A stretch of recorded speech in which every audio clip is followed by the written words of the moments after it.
largados e ficaram empilhados dessa maneira. É a interpretação que ele deu. Pode falar, se quer? Até hoje estão assim, merecia uma visitação lá no local, né? Continuam, com certeza, vai. Ali uma outra foto também, né? São vários blocos erráticos, entre aspas, né? Porque não são blocos erráticos, coisa nenhuma. Aí, porque chama de furnas, né? Porque ali embaixo, inclusive, dá para você ficar abrigado em caso de chuva. Certamente os nossos silvícolas, nossos indígenas, andavam por ali, deveriam se abrigar nessas chamado abrigos sob rochas, né? Que era realmente fato. Aí alguma coisa, uma foto mais recente, mostrando também blocos, pode passar. Então, terminamos aqui essa apresentação, mas não quer dizer que acabou a palestra, tá? Por quê? Primeiro que a gente vai poder debater e conversar. E segundo, porque eu quero passar para o Ribamar, que ele tem algumas coisas a respeito desse assunto, que ele conversou comigo em off, mas que não houve como colocar aqui durante a apresentação. Acho que pode fechar aí, né? Ok. Eu gostaria de comentar o caráter assim que, como ele era um catastrofista, né, uma teoria geológica que prevaleceu nos primórdios da geologia, que admitia que a superfície da Terra estava sempre em grande transformação. E ele imaginou que essas transformações poderiam ser via geleiras. Né? Um dos fenômenos que poderiam acarretar grandes transformações seriam as geleiras. Então ele estava muito motivado, estava muito buscando essas feições, que se chamava do drift, né? Que é um solo transportado, né? Bastante variado, englobando matacões, que criavam descontinuidade em relação à rocha-sã que estava embaixo. Então, essa descontinuidade era chamada de drift, interpretada por ele como se fosse produto de uma glaciação que estivesse transportando todo esse solo. Né? Por que isso? Por que ele imaginava isso? Porque ele estava impregnado da história do catastrofismo prevalecendo na dinâmica externa do planeta. E ele queria essa noção, essa base conceitual, era porque ele achava que esses episódios que transformavam a superfície da Terra de tempos em tempos, de evento em evento, dizimavam de tal maneira a superfície da Terra que não restava nem vida. Então, dessa forma, a vida não passava de um episódio desse para o seguinte. E com isso ele combatia a teoria da evolução do Darwin. Né? Então, ele vai na Amazônia e o Vale do Rio Amazonas também é formado disso, porque isso vem das geleiras que prevaleceram nos Andes. Né? Vem no Rio de Janeiro, vem a mesma coisa. Né? Porque ele estava impregnado de que, e com isso, uma das causas, um dos motivos das expedições para o Brasil, né, era justamente a busca de sinais com os quais ele podia combater a teoria do Darwin, porque a teoria do Darwin saiu em 1859. Ele vem para o Brasil em 1865, então está muito próximo uma coisa da outra, e ele buscava fundamentos para questionar isso aí.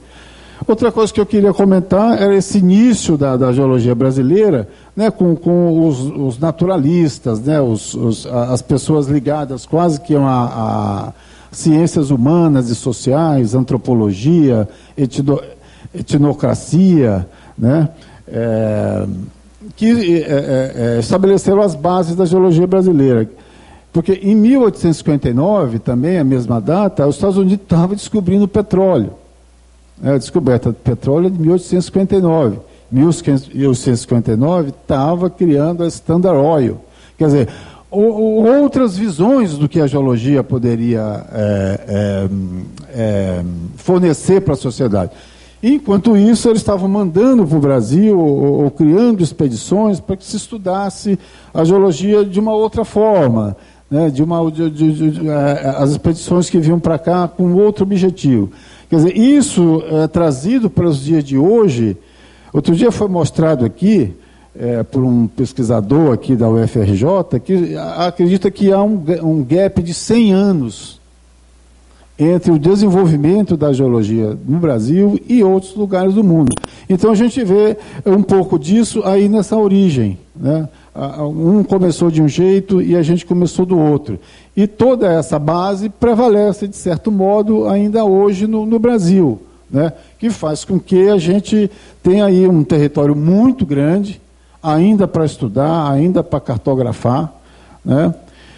Então, esse início teve vantagens e desvantagens. Eu vejo que numa escala de que a geologia pudesse atender mais a sociedade, que se a gente tivesse começado de uma outra maneira, talvez a gente estivesse num outro estágio. Em compensação, formamos mais geólogos, voltados para o meio ambiente, com uma compreensão maior por esse lado, né? A gente tem um território que também tem uma grande geodiversidade, e os geólogos sempre participaram dessa visão mais ambientalista, com uma visão mais ambientalista, talvez fruto desse início dos naturalistas que formaram aí a base da geologia brasileira. Okay. Bom, então agora abrimos para os presentes que queiram falar alguma coisa, acrescentar, perguntar, enfim, né? Eu acho que é legal alguns minutos, pelo menos, a gente ainda poder conversar um pouco mais sobre o assunto, né? De um lado, em função do polêmico HCI, do outro lado também trazendo para o presente, né? Porque a gente está procurando entender isso. Por que a geologia do Brasil é assim? Por que está nesse estado? Por que enfim... procurando entender para a gente poder programar mais para frente, para a gente avançar. É verdade, a gente quer avançar. Mas para avançar a gente tem que ir lá atrás. E isso é que a gente está procurando fazer com essa série da memória da geologia do Brasil. Né? É claro que, se for possível, a gente vai chegar aos anos 900, com brasileiros também participando, até chegar no Fernando Flávio e outros, para a gente entender. E aí, quem sabe, né, ajudar as próprias instituições brasileiras a formular projetos, uma CPRM, outra, para o futuro, porque a gente precisa avançar na nossa geologia. A Amazônia pouco se sabe. E cada vez que se faz uma pesquisazinha, se encontra coisas muito interessantes. E não precisa ir longe. A Bacia do Itaboraí, que tem 1.000 metros de extensão por 500 de largura, cada vez que eu ia lá com os colegas lá da Universidade Rural, o Vitor, etc., a gente encontrava uma coisa nova. O derrame de lava de Ancaramito, depois de 50 anos de pesquisa, só foi encontrada já no final da Mauá, extraindo o calcário lá. Né? Ou seja, se você puder pesquisar com mais detalhe, você certamente vai encontrar sempre coisas novas e coisas muito interessantes. Você queria perguntar? Eu queria... Isso. Perfeito. Queria que você dissesse o nome, porque vai ficar gravado, e isso vai para depois... José Manuel, eu sou consultor, sou geólogo. Eu só queria, como vocês colocaram aí, vamos dizer assim, nós tivemos um imperador que... Fala mais perto. Nós tivemos um imperador que, diferente do pai dele, foi um estudioso e um cientista, que financiou, inclusive, a feira onde foi feita a Torre Eiffel e tudo. Então, o que ocorre? Esse imperador, por ter gosto pela ciência, ele, era a época a França e tudo, ele financiou grandes nomes da época para virem para o Brasil, para desenvolver, que hoje nós temos a geociência, mas também na área de botânica e tudo.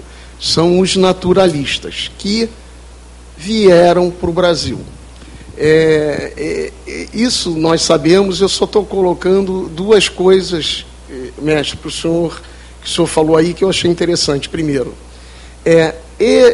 naquele tempo, os profissionais vinham com um tempo de 1 ano, 2 anos, 5, 10 anos. Inclusive, eram responsáveis, às vezes, pela descrição e um desenho muito apurado para que voltasse para os museus. Então, tinha uma descrição, um tempo, vamos dizer assim, não digo tranquilo, de discernimento e tempo para colocar o que ele estava estudando. E hoje, na época da informática, e tudo é correndo, a gente vê até que quando se senta num afloramento para fazer a inscrição, não é a garotada, até eu, veja bem, eu não vou...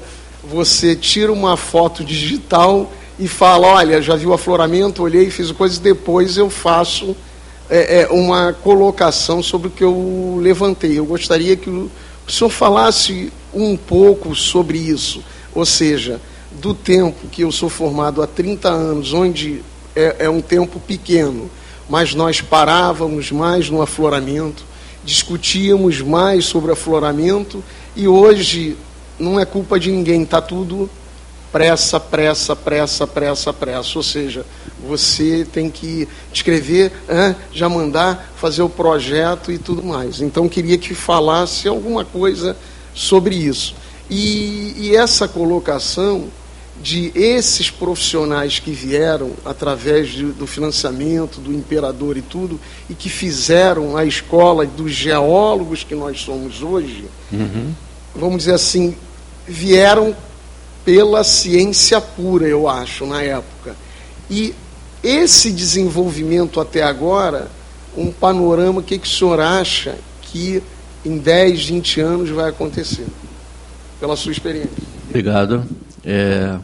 Não sei se eu vou conseguir, porque é muito amplo e até um complexo, né? Do ponto de vista da história, eu sempre gostei muito de história, e eu tenho uma coisa de ver a geologia diacronicamente, né? Que é diacrônica de ver histórico.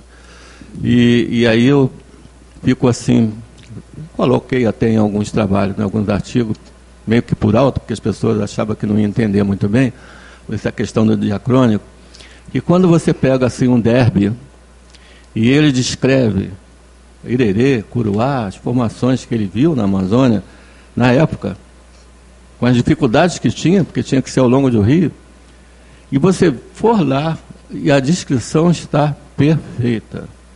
Perfeita. Por quê? Porque eles tinham esse cuidado. Eles não tinham uma parafernália eletrônica e tecnológica que a gente tem hoje. De uma máquina digital, acabou, vai embora, vai em frente, não precisa... Eles levavam um tempo para fazer isso. A Comissão Geológica do Império levou o fotógrafo, que era o Marco Ferrez, e a mando do Dom Pedro fez as fotos. Mas além das fotografias, as descrições pormenorizadas, que estão aí, é só ler o livro citado pelo Ribamar, né? Sobre a geologia e a geografia física do Brasil, escrito pelo Hart, em função de toda a experiência que ele teve. Quer dizer, de fato é muito importante que, ao se chegar num afloramento, principalmente numa região como a Amazônia, de difícil acesso ainda hoje, que a gente não passa por lá toda hora, diferente aqui do Sudeste, né? Que você para em algum lugar aqui na Presidente Dutra, você pensa que foi o primeiro que parou ali, não foi. Você vai ver que tem vários pedaços já quebrados, e martelinho andou por ali várias vezes, porque vários ônibus de professores parou com alunos, e você para ali em Resende, onde tem a bacia de Resende, lá mais para adiante, você vai ver isso, né? Bacia do Paraná, então, nem se fala. A cada lugar que você para, está lá os indícios de que geólogos estudando geologia já passaram por ali. A Amazônia não é bem assim. Existem vários pontos da região Amazônia que o Branner deixou no mapa dele geológico do Brasil em branco, porque não se sabia nada, que ainda continua a não se saber. Por quê? Porque nunca passou nenhum geólogo por lá, né? Quando passa, alguma coisa nova se descobre. Olha aí a Carajás. Não é verdade? Carajás foi resultado de um trabalho de pesquisa feita de propósito, no sentido de buscar recursos minerais que as empresas estrangeiras, multinacionais que estavam aqui, estavam precisando. E, como havia sido feito um levantamento fotográfico, né? Era fotogramétrico, da região do Araguaia, o projeto Araguaia, financiado pelo DNPM, ainda não era CPRM, com a Prospec sendo a empresa que fez o projeto, que realizou, mas o financiamento foi do DNPM. Com essas fotografias, eles perceberam que tinha alguma coisa estranha, que estava sendo interpretado como fosse calcário, que parecia, dolinas, e eles, com a experiência que tinham lá no Canadá, perceberam que poderia ser outra coisa, e foram lá. Quando eles passaram, os geólogos da empresa, era helicóptero, eles usando a técnica que usavam no Canadá, né, porque não dá para você ficar andando lá no meio daquele gelo, eles vão de helicóptero, parando aqui para dentro. Eles trouxeram isso para a Amazônia, que tem o mesmo problema, quer dizer, o mesmo problema, embora a causa fosse diferente, que é a mata. Então, tinha que... Senão você vai pelo rio sinuoso, leva dias para sair daqui e chegar quase no mesmo lugar. Eu fiz isso lá, né, na região do Tocantins. Pô. Você andava, você pensa que andou para frente, não. Você estava simplesmente fazendo volta e voltando quase para o mesmo lugar. Não, de helicóptero não, muito diferente. E aí, quando desceu, pegou a amostra, mandou analisar, e o resto a gente já sabe da história, né? A sensacional província mineral da Serra dos Carajás. Então, é questão de pesquisa. Antes que façam inundações. O grande perigo é que hoje nós estamos numa era em que a energia, a geologia, a mineração, fica dentro do mesmo ministério, né? Das minas e energia. Só que a energia é o primo rico, ou a prima rica. Vai tudo para a energia. E a mineral fica em segundo plano. Muito menos verba, CPRM, DNPM, etc. Então, a pesquisa não avança tanto. E aí, se precisa de energia elétrica, vamos fazer barragens, vamos inundar áreas sem saber o que pode ter ali. E aí, nunca mais, né? Depois de virar reservatórios, nunca mais vai se saber se tinha ou não tinha alguma coisa de importância econômica do ponto de vista da nossa geologia. Então, eu tenho esse receio. Eu tenho que correr mais. A Amazônia tem que ser... A parte sedimentar, a Petrobras fez, mas a parte, né, ao norte e ao sul, em direção à Guiana e ao escudo brasileiro, a parte pré-cambriana, quase nada foi feito, né, porque não houve muito interesse econômico, e quem deveria fazer isso, que era o governo tem que investir como o Geológico Survey dos Estados Unidos. Os Estados Unidos desenvolveu muito, sim, em função da geologia ter sido desenvolvida primeiro. A busca dos minérios, a busca dos recursos que chegou ao petróleo.